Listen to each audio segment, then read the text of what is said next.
2016ರಲ್ಲಿ ನಡೆದಂತಹ brutal murder ಪ್ರಕರಣ. ಆ ಮರ್ಡರ್ ಪ್ರಕರಣದಲ್ಲಿ ಯೋಗೇಶ್ ಗೌಡ ಎನ್ನುವಂತಹ ವ್ಯಕ್ತಿಯನ್ನ ಅತ್ಯಂತ ಭೀಕರವಾಗಿ ಕೊಲ್ಲಲಾಗಿತ್ತು. 10 ವರ್ಷ ಉರುಳಿತು. ಆ ಪ್ರಕರಣದಲ್ಲಿ ಕಣ್ಣೀರಿನಲ್ಲಿ ಕೈ ತೊಳೆಯುತ್ತಿದ್ದಂತಹ ಯೋಗೇಶ್ ಗೌಡನ ಕುಟುಂಬದ ಬೆನ್ನಿಗೆ ಬೆನ್ನಾಗಿ ನಿಂತಿದ್ದು ಬೇರಾರು ಅಲ್ಲ, ಬಸವರಾಜ್ ಕೊರವರ, ಸಾಮಾಜಿಕ ಹೋರಾಟಗಾರ. ಈ ಪ್ರಕರಣದಲ್ಲಿ ನ್ಯಾಯ ಸಿಗಬೇಕು ಎನ್ನುವಂತಹ ಕೂಗಿಗೆ ಅತ್ಯಂತ ಧ್ವನಿಗೂಡಿಸಿದ ಒಂದು ವ್ಯಕ್ತಿತ್ವ ಬಸವರಾಜ್ ಕೊರವರ, ಸಾಮಾಜಿಕ ಹೋರಾಟಗಾರ. ಇವತ್ತು ಈ ಕ್ಷಣ ನಮ್ಮ ಸ್ಟುಡಿಯೋದಲ್ಲಿದ್ದಾರೆ. ಈ ಪ್ರಕರಣಕ್ಕೆ ಸಂಬಂಧಪಟ್ಟ ಹಾಗೆ ವಿಸ್ತೃತವಾಗಿ ಮಾತನಾಡೋಣ. ಅಂತೂ ಇಂತೂ ಜಯಗೊಂಡ ಅಥವಾ ನ್ಯಾಯ ಸಿಕ್ಕಿದಂತಹ ಪ್ರಕರಣ. ಈ ಪ್ರಕರಣದಲ್ಲಿ ಸ್ವತಃ ಬಸವರಾಜ್ ಕೊರವರ ಇವತ್ತು ನಮ್ಮ ಸ್ಟುಡಿಯೋದಲ್ಲಿದ್ದಾರೆ. ಸರ್, ತಮಗೆ ಆತ್ಮೀಯವಾದಂತಹ ಸ್ವಾಗತ. ಎಲ್ಲೋ ಒಂದು ಕಡೆ ನಿಮ್ಮನ್ನು ನೋಡ್ತಾ ಇದ್ರೆ ರೋಮಾಂಚನ ಅನ್ಸುತ್ತೆ. ಕಾರಣ ಅಂತೂ ನ್ಯಾಯ ಸಿಕ್ತು. 10 ವರ್ಷಗಳ ಕಾಲ ಒಬ್ಬ ಮನುಷ್ಯನ ತಾಳ್ಮೆ ಪರೀಕ್ಷೆ ಮಾಡಿದಂತಹ ಪ್ರಕರಣ ಸರ್ ಇದು. ಎಲ್ಲೋ ಒಂದು ಕಡೆ ನಿಮಗೂ ಒಂದು ನಂಬಿಕೆ ಇತ್ತು ನ್ಯಾಯ ಸಿಗುತ್ತೆ ಅನ್ನೋದು. 100% ನಂಬಿಕೆ ಇತ್ತು ಸರ್. ಈ ಪ್ರಕರಣದ ಬಗ್ಗೆ ಹೇಳೋದಾದ್ರೆ ಸರ್, ಇದೊಂದು ಕಾನೂನಿನ ಇತಿಹಾಸದಲ್ಲಿ ಎಂದೂ ಕಂಡರಿಯದಂಥ ಒಂದು ಕ್ಲಾಸಿಕ್ ಪ್ರಕರಣ. ಇದು ಕ್ಲಾಸಿಕ್ ಕೇಸ್ ಸರ್ ಇದು. ಆಮೇಲೆ ಈ ಪ್ರಕರಣದ ಜಡ್ಜ್ಮೆಂಟ್, ಸಂಪೂರ್ಣ ಜಡ್ಜ್ಮೆಂಟ್ ಬಂದ ಮೇಲೆ ನಮಗನ್ಸುತ್ತೆ ಇದೊಂದು ಮೈಲ್ಗಲ್ಲಾಗುವಂತಹ ಪ್ರಕರಣ ಆಗುತ್ತೆ ಅಂತೇಳಿ. ಯಾಕಂದರೆ ಈ ಹಿಂದೆ 313 ಸ್ಟೇಟ್ಮೆಂಟ್ಗೆ ಹೋಗಿ ತದನಂತರ CBIಗೆ ಹೋಗಿ CBI ಇನ್ವೆಸ್ಟಿಗೇಷನ್ ಮಾಡಿ ಚಾರ್ಜ್ ಶೀಟ್ ಸಲ್ಲಿಕೆ ಮಾಡಿ ಸುದೀರ್ಘವಾದಂಥ ವಿಚಾರಣೆ ನ್ಯಾಯಾಲಯದಲ್ಲಿ ನಡೆದು ಸಾಕ್ಷಿಗಳು ಮತ್ತು ಈ ಅಪರಾಧಿಗಳು, ಇವತ್ತಿನ ಅಪರಾಧಿಗಳಾಗಿದ್ದಾರಲ್ಲ ಅವರು ಸಾಕ್ಷಿಗಳ ಮೇಲೆ ಮತ್ತೆ CBIಯಲ್ಲಿ ನಡೆಯುವಾಗಲೂ ಕೂಡ ಒತ್ತಡ ಹಾಕಿ ಮತ್ತು ಕೆಲವೊಂದು ಸಾಕ್ಷಿದಾರರು CBIಗೆ ಒಂದು ದೂರು ಕೊಟ್ಟು ಅದನ್ನು CBIದವರು ಅವರ ಈ ಬೇಲ್ ಕ್ಯಾನ್ಸಲ್ ಮಾಡಿಸಿ ಬೇಲ್ ಕ್ಯಾನ್ಸಲ್ ಆಗಿ ವಾಪಸ್ ಹೋಗಿ ಬಂದ ಮೇಲೆ ಅವ್ರಿಗೆಲ್ಲರಿಗೂ ಶಿಕ್ಷೆ ಆಗಿದೆಯಲ್ಲ ಸರ್. ಇದೊಂದು ಕ್ಲಾಸಿಕ್ ಪ್ರಕರಣ ಅಂತ ಹೇಳ್ಬೋದು. 313 ಸ್ಟೇಟ್ಮೆಂಟಿಗೆ ಹೋದ ಮೇಲೆ CBIಗೆ ಹೋಗಿ CBI ಕೋರ್ಟಲ್ಲಿ ಶಿಕ್ಷೆ ಆಗಿರುವಂಥ ಮೊದಲನೇ ಪ್ರಕರಣ ಇದು. ಹೀಗಾಗಿ ಇದು ಒಂದು ಕ್ಲಾಸಿಕ್ ಪ್ರಕರಣ. ಇದು ಧಾರವಾಡದ ಜನರಿಗೆ ಮತ್ತು ರಾಜ್ಯದ ಇತಿಹಾಸದಲ್ಲಿ ಒಬ್ಬ ಮಿನಿಸ್ಟರ್, ಒಬ್ಬ ಅಪರಾಧಿ ಆಗಿರೋದು ಇದೇ ಮೊದಲನೇ ಬಾರಿ ಸರ್. ಇನ್ನು ವೆರಿ ಇಂಟ್ರೆಸ್ಟಿಂಗ್ ಸರ್, 2016ರಲ್ಲಿ ಕೊಲೆ ನಡೆಯುತ್ತೆ. ಆ ಸಂದರ್ಭದಲ್ಲಿ ಈ ಆಗಿನ ವರ್ತಮಾನದ ಕಾನೂನು ಕಟ್ಟಳೆಗಳಲ್ಲಿ ನೀವು ಹೋರಾಟ ನಡೆಸಿದ್ದು ಅದು ನಿಜಕ್ಕೂ ಕೂಡ ಒಂದು ಹಾರಿಬಲ್ ಚಾಲೆಂಜ್. ಆಗ ಸರ್ಕಾರವೂ ಕೂಡ ಬೇರೆ ಇತ್ತು. ಆ ಸಂದರ್ಭದ ನಿಮ್ಮ ಹೋರಾಟದ ಸವಾಲುಗಳು ಹೆಂಗಿತ್ತು ಅನ್ನೋದು ಸರ್? ತುಂಬ ಒಂದು ಸರ್ಕಾರ ಇತ್ತು, ಸ್ವತಃ ವಿನಯ್ ಕುಲಕರ್ಣಿ ಅವರು ಜಿಲ್ಲಾ ಉಸ್ತುವಾರಿ ಸಚಿವರಾಗಿದ್ದರು. ಮತ್ತು ಸರ್ಕಾರದ ಏನು ಈ ಪೊಲೀಸ್ ಇಲಾಖೆ ಅವರ ಅಣತಿಯಂತೆ ಕುಡಿತಾ ಇತ್ತು. ಹಾಗಾಗಿ ನಮಗೆ ಈ ಪ್ರಕರಣವನ್ನು CBIಗೆ ತೆಗೆದುಕೊಂಡು ಹೋಗುವಂಥದ್ದು ಭಾಳ ದೊಡ್ಡ ಚಾಲೆಂಜ್ ಆಗಿತ್ತು.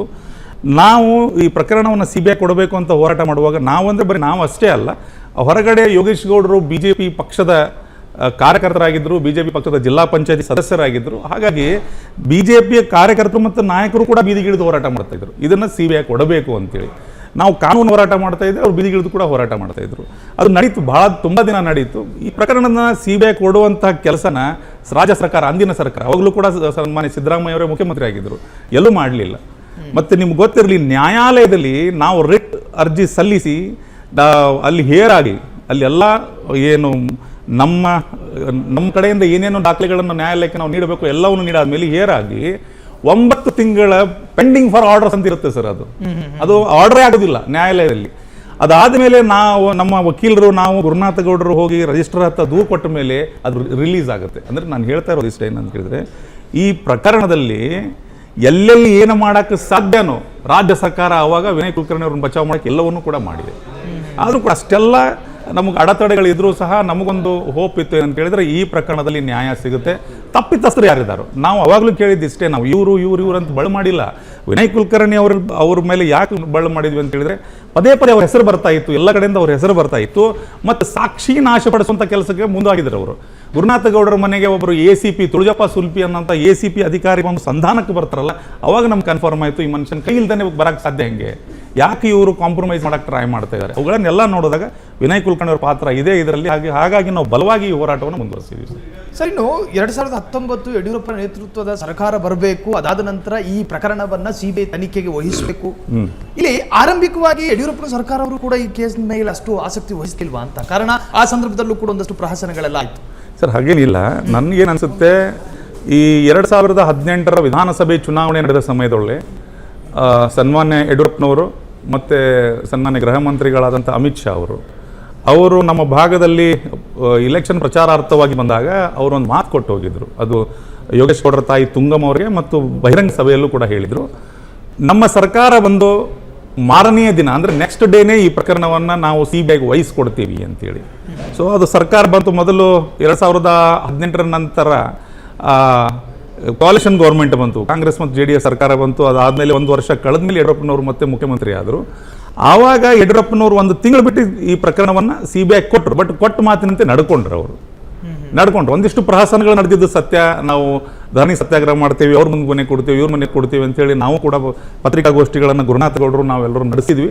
ತದನಂತರ ಅವ್ರು ಕೊಟ್ಟ ಮಾತಿನಂತೆ ನಡ್ಕೊಂಡು ಇದನ್ನು CBI ಕೊಟ್ಟಿದ್ದರಿಂದ ಇವತ್ತು CBI ಕೊಡದೆ ಹೋಗಿದ್ರೆ ಈ ಪ್ರಕರಣ ಮುಚ್ಚಿ ಹೋಗಿತ್ತು ಸರ್, ಮುಗಿದು ಹೋಗಿತ್ತು ಇದು. ಓಕೆ ಸರ್, ನೀವು ಕಂಡಂತೆ ಯೋಗೇಶ್ ಗೌಡನನ್ನ ಕಳೆದುಕೊಂಡಂತಹ ಕುಟುಂಬ ಪಟ್ಟ ವೇದನೆ ಮತ್ತು ನೀವು ಹತ್ತಿರದಿಂದ ಕಂಡಂತಹ ಸಂಕಟಗಳ ಬಗ್ಗೆ ಹೇಳೋದಾದ್ರೆ? ಬರೀ ಯೋಗೇಶ್ ಗೌಡ ಅಂತಲ್ಲ ಸರ್, ಯಾರೇ ಆಗಲಿ, ಒಂದು ಮನೆಗೆ ಮಗ ಇದ್ದಾಗ ಆ ಮಗನನ್ನು ಕಳೆದುಕೊಂಡ ನೋವು ಇರುತ್ತಲ್ಲ, ಅದನ್ನು ಯಾರಿಗೂ ವ್ಯಕ್ತಪಡಿಸೋಕ್ಕಾಗೋದಿಲ್ಲ ಸರ್. ಮತ್ತು ಯೋಗೇಶ್ ಗೌಡರಿಗೆ 4 ಜನ ಚಿಕ್ಕ ಮಕ್ಕಳು. ಸೊ ಮತ್ತು ಅಣ್ಣ, ಅವ್ರಿಗೆ ಸಾಕಷ್ಟು 4 ಜನ ಅಕ್ಕಂಗಿಯರಿದ್ದರು ಯೋಗೇಶ್ ಗೌಡರಿಗೆ. ಹೀಗಾಗಿ ಅವರೆಲ್ಲರೂ ಕೂಡ ತುಂಬ ಕಷ್ಟಪಟ್ಟಿದ್ದಾರೆ. ಅವ್ರಿಗೆಲ್ಲರಿಗೂ ಅವ್ರ ತಾಯಿ, ನನಗೆ ಈ ಪ್ರಕರಣದಲ್ಲಿ ನಾನು ಮುಂದುವರಿಬೇಕು, ಈ ಪ್ರಕರಣದಲ್ಲಿ ನ್ಯಾಯಸಮ್ಮತವಾದ ಹೋರಾಟ ಮಾಡಿದ್ದಕ್ಕೆ ನ್ಯಾಯ ಕೊಡ್ಸೋಕ್ಕೆ ನಾನು ಹೋಗಬೇಕು ಅಂತ ಹೇಳಿ ನನಗೆ ಅನಿಸಿದ್ದು ಒಂದು ಕಾರಣಕ್ಕಾಗಿ. ಏನಂತ ಕೇಳಿದರೆ, ಯಾವಾಗ ನಾನು ಅವ್ರ ತಾಯಿಯನ್ನು ಭೇಟಿಯಾದಾಗ ಅವ್ರ ತಾಯಿ ನನ್ನ 2 ಕೈಗಳನ್ನು ಹಿಡ್ಕೊಂಡು ಕಣ್ಣಲ್ಲಿ ನೀರು ತುಂಬಿಕೊಂಡು ಹೇಳ್ತಾರೆ, ನನ್ನ ಮಗನಿಗೆ ನ್ಯಾಯ ಸಿಗಬೇಕಪ್ಪ ಅಂತೇಳಿ. ಸೊ ನನಗನ್ನಿಸ್ತು ಆ ತಾಯಿಗಾಗಿ ಹೋರಾಟ ಮಾಡಲೇಬೇಕು ನಾವು ಅಂತೇಳಿ. ಸೊ ಆ ಕುಟುಂಬ ತುಂಬ ನೊಂದಿದೆ, ತುಂಬ ಕಷ್ಟಪಟ್ಟಿದ್ದಾರೆ ಅವರು. ಬಟ್ ಏನಾಗ್ತದೆ ಅಂತ ಹೇಳಿದ್ರೆ, ಅವರು ಎಲ್ಲೆಲ್ಲೋ ಸುತ್ತಾಡಿದ್ದಾರೆ. ಅವರು ಈ ಪ್ರಕರಣವನ್ನು CBI ಕೊಡಿಸ್ಬೇಕು ಅಂತೇಳಿ ನ್ಯಾಯಾಲಯದ ಮೆಟ್ಲು ಹತ್ತಿದ್ರು. ನಾವು ಅವ್ರ ಜೊತೆ ಇದ್ವಿ. ಆಮೇಲೆ ಪೊಲೀಸ್ ಸ್ಟೇಷನ್ಗೆ ಹೋದರು, ಆಮೇಲೆ ಪೊಲೀಸ್ ಕಮಿಷನರ್ ಹತ್ರ ಹೋದ್ರು. ಪೊಲೀಸ್ ಕಮಿಷನರ್ ಹತ್ರ ಅಟ್ಲೀಸ್ಟ್ ನೀವು ಫರ್ದರ್ ಇನ್ವೆಸ್ಟಿಗೇಷನ್ ಮಾಡಿರಿ ಅಂತ ಹೋದ್ರು ಅವರು. ಬಟ್ ಅವಾಗಿನಿತ್ತು ರಾಜ್ಯ ಸರ್ಕಾರ ಅದನ್ನು ಎಲ್ಲಿ ತಲೆನೇ ಕೆಡಿಸ್ಕೊಳ್ಳಿಲ್ಲ. ಪೊಲೀಸರು ಇದ್ರೆ ಇನ್ವಾಲ್ವ್ ಆಗಿದ್ರಿಂದಾಗಿ ಪೊಲೀಸ್ ಹೆಂಗೆ ಇದನ್ನು ಮತ್ತೆ ಫರ್ದರ್ ಇನ್ವೆಸ್ಟಿಗೇಷನ್ ಮಾಡ್ತಾರೆ. ಸೊ ಮಾಡಲಿಲ್ಲ. ಸೊ ಇದರಲ್ಲಿ ಮತ್ತೊಂದು ಕೌತುಕ ಅನ್ಸೋದು ಸರ್, 5.5 ಅಡಿ ಯೋಗೇಶ್ ಗೌಡನನ್ನ ಕೊಲ್ಲೋದಕ್ಕೆ 21 ಸದಸ್ಯರ ತಂಡ ಹೊಂಚು ಹಾಕುತ್ತೆ ಅನ್ನೋದಾದ್ರೆ ಅವ್ರ ಮನದಾಳದಲ್ಲಿ ಇದ್ದಿದ್ದ ಆ ದ್ವೇಷ ಏನು ಸರ್? ಅದು ಸರ್ ನೋಡಿ, ಇಷ್ಟೇ ರಾಜಕೀಯ ದ್ವೇಷ, ಇದರಲ್ಲಿ ಬೇರೆ ಏನಿರಲಿಲ್ಲ. ಯೋಗೇಶ್ ಗೌಡ್ರಿಗೂ ಅವ್ರಿಗೂ ಯಾವುದೋ ಆಸ್ತಿಯ ವ್ಯಾಜ್ಯ ಇರಲಿಲ್ಲ, ಬೇರೆ ಪರ್ಸ್ನಲ್ ವೈಯಕ್ತಿಕವಾದಂಥ ವಿಷಯಗಳೇನು ಇರಲಿಲ್ಲ. ರಾಜಕೀಯವಾಗಿ ಯೋಗೇಶ್ ಗೌಡ ಎಲ್ಲಿ ಬೆಳೆದು ಬಿಡ್ತಾನೋ, ನನ್ನ ಮುಂದೆ ಬೆಳಿತಾನೋ. ಇಲ್ಲೇನಾಯಿತು, ವಿನಯ್ ಕುಲಕರ್ಣಿ ಅವರು ಮತ್ತು ಯೋಗೇಶ್ ಗೌಡರು ಒಂದೇ ಸಮಾಜದವರಾಗಿದ್ದರಿಂದ, ಇಬ್ಬರೂ ಕೂಡ ಪಂಚಮಸಾಲಿ ಸಮಾಜದವರಾಗಿದ್ದರಿಂದ ಭಾರತೀಯ ಜನತಾ ಪಕ್ಷ ಅವನನ್ನು ಬೆಳೆಸಿಬಿಡಬಹುದು. ಅವನು BJPಯಿಂದ ನಿಂತು ಜೈಲಲ್ಲಿ ಇದ್ದುಕೊಂಡು ಗೆದ್ದುಬಿಟ್ಟ, ಗೆಲ್ಲಿಸಿಬಿಡ್ಬೋದು ಅನ್ನೋ ಒಂದು ಕಾರಣದಿಂದಾಗಿ, ಮತ್ತು ವೈಯಕ್ತಿಕ ಮೊದಲಿಂದನೂ ಕೂಡ ತಾಲೂಕು ಪಂಚಾಯಿತಿಯ ಇಲೆಕ್ಷನ್ನಲ್ಲಿ ಯೋಗೇಶ್ ಗೌಡ ಇಂಡಿಪೆಂಡೆಂಟ್ ಆಗಿ ಗೆದ್ದು ಅಧ್ಯಕ್ಷ ಆದಾಗ ಆ ಅಧ್ಯಕ್ಷರನ್ನು ಮಾಡಿದ್ದು ವಿನಯ್ ಕುಲಕರ್ಣಿ ಅವರು ಮತ್ತು JDS ಪಕ್ಷ. ಆವಾಗ ಅಲ್ಲಿ ಇಂಡಿಪೆಂಡೆಂಟ್ ಆಗಿ ಒಬ್ಬರೇ ಗೆದ್ದಿದ್ರು. BJP ಅಲ್ಲೇ ಮೆಜಾರಿಟಿ ಸಮೀಪ ಇತ್ತು. ಕಾಂಗ್ರೆಸ್ ಮತ್ತು JDS ಸೇರಿ ಯೋಗೇಶ್ ಗೌಡರ ಸಪೋರ್ಟ್ ಮಾಡಿ ಯೋಗೇಶ್ ಗೌಡರನ್ನ ಅಧ್ಯಕ್ಷರನ್ನಾಗಿ ಮಾಡಿತ್ತು. ವಿನಯ್ ಕುಲಕರ್ಣಿ ಅವರ ಅಧ್ಯಕ್ಷಗಿರಿಯಿಂದ ಕೆಳಗಿಳಕ್ಕೆ ಹೇಳಿದರು. ಅವ್ರಿಗೆ ಇಳಿಲಿಲ್ಲ ಅವ್ರ ಸಮಯ ಮುಗಿದ ಮೇಲೆ.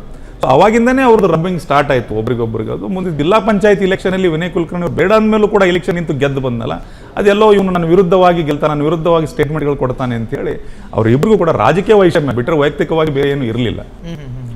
ಕ್ಷಣ ಕ್ಷಣದ ಸುದ್ದಿಗಳಿಗಾಗಿ ಫ್ರೀಡಂ ಟಿವಿ ಸಬ್ಸ್ಕ್ರೈಬ್ ಮಾಡಿ, ಲೈಕ್ ಮಾಡಿ ಹಾಗೂ ಫಾಲೋ ಮಾಡಿ. ಹೊಸ ಸುದ್ದಿಗಳ ನೋಟಿಫಿಕೇಶನ್ಗಾಗಿ ಬೆಲ್ ಐಕಾನ್ ಮೇಲೆ ಕ್ಲಿಕ್ ಮಾಡಿ.